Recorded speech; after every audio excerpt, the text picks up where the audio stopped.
The single greatest threat to the Pacific region and the world is climate change.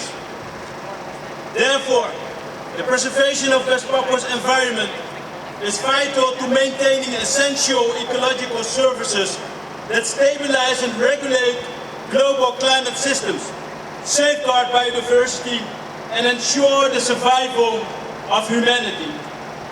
These words are not just warning.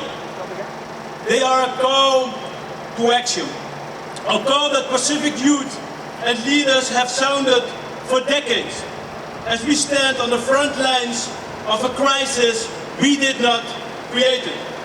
Today, as we rally behind the historical campaign for an International Court of Justice advisory opinion on climate justice, we must recognize that the fate of West Papua is not just a political struggle. It's an environmental imperative, a climate battleground, and the test of our collective humanity. The theft of land, the theft of our future. West Papua's story is one of betrayal. Betrayed by colonial powers, betrayed by Cold War geopolitics, and betrayed by a world that turned away as its forests were pillaged, its rivers poisoned, and its people silenced. And unfortunately, it didn't end in 1961, but goes on until today. When the Morning Star flag was raised in 1961, West Papuans, the first Melanesian nations, dared to dream of freedom. But behind closed doors, powerful nations, fearful of communism and hungry for resources, orchestrated their surrender to Indonesia. A declassified US telegram dismissed West Papuans as Stone Age, illiterate tribal groups, unworthy of self-determination. Today, that same way of thinking and acting echoes in the destruction of our land, West Papua, world's largest tropical island, the world's biggest gold mine, the Trans-Papua Highway, the palm oil plantations. Each mega project is a scar on Earth, which you can see from space, resulting in displacing indigenous communities, erasing unique biodiversity, and fueling the climate crisis. Indonesia, the world's third largest emitter of greenhouse gases, treat West Papua as sacrifice zone. But we must be clear, there are no disposable peoples and no disposable ecosystems.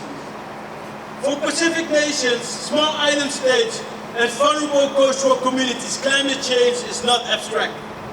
Rising seas swallow our lands, cyclones obliterate our homes, and yet, while we fight for survival, West Papua's forests, the third largest rainforest on Earth, are being clear-cut for profit. These forests are our shared lifelines.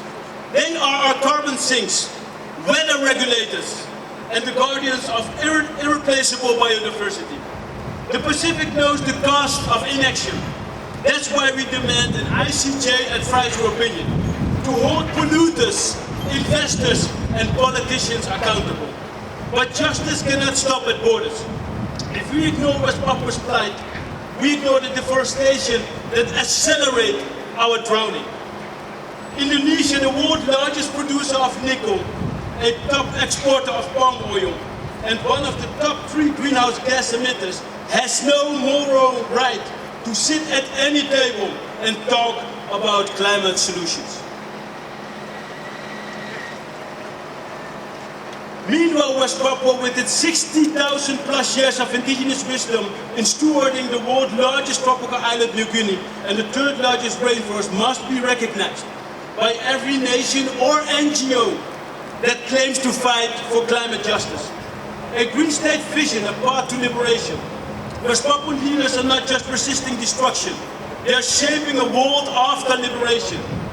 The green state vision is a living blueprint of a future where nature has rights, ecocide is punished, forests and reefs are protected as sacred trust.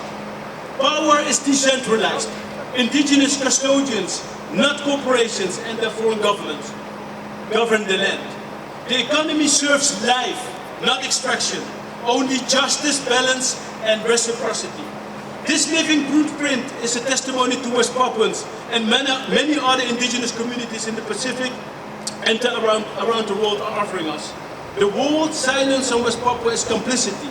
When journalists are buried, when activists are jailed, when military violence is buried, we must become their megaphone.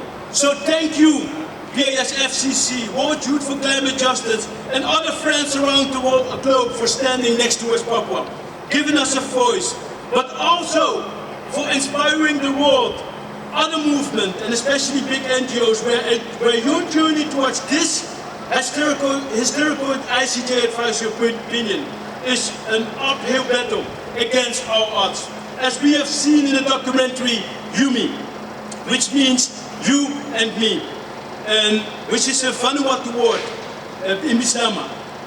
West Papua salutes all of you. Keep inspiring us for justice. To global allies, support this kind of movements and youth leaders. Pressure your governments. Divest the corporations destroying West Papua's lungs and learn why they support West Papua. To Indonesia and the occupation, the human rights violations and the ecocide. Because West Papua will never accept you to colonize us and exploit our culture, our land, our country. So we mobilize our people, the Pacific region and the rest of the world. And soon West Papua will celebrate a victory as we are witnessing today because of the courage of young people in the Pacific and around the world, showing us that we are not powerless. The ICJ advisory opinion campaigns have shown us how to rewrite history. Let us demand climate justice today and justice for West Papua tomorrow and onwards. Because West Papua's liberation is tied to the survival of us all. Thank you, PASFCC, Pacific leaders, and all comrades who give us a voice today. Papua Merdeka. Thank you.